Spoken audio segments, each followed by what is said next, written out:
वाशिम जिल्ह्यात काल सायंकाळपासून जोरदार पाऊस बरसत आहे। याचा परिणाम पूर्ण शेती व तसेच नदी नाल्या दुथडी भरून वाहत आहे। तसेच आता आपण बघू शकतो मी सकाळपासून जे नागपूर मुंबई हा महामार्ग आहे पूर्णतः बंद झाले आहे।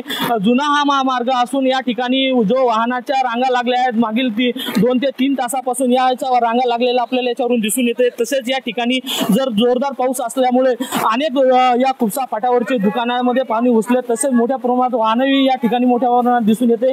आपण बघू शकतो सध्या परिस्थिती जर आजूबाजूच्या शेतीमध्ये मोठ्या प्रमाणात पाणी घुसलं असल्यामुळे अनेकांचे जनजीवन विस्कळीत झालं आहे। तसेच या गावामध्ये जर बघितलं पिपरी सरदला हा 2 नद्यांनी वेढले आहे, त्याच्या पाणी या गावात घुसण्याची शक्यता आहे। यामुळे आता जो पाऊस हा जर आता अजूनही असा सुरुवात चालू राहिला तर मोठ्या प्रमाणात पावसामुळे या ठिकाणी या गावाला पूर्णतः पाण्याखाली जाण्याची शक्यता असल्यामुळे मोठा धोका निर्माण झाला आहे। कॅमेरामॅन सचिन राणेसह विठ्ठल देशमुख, TV9 मराठी, वाशिम।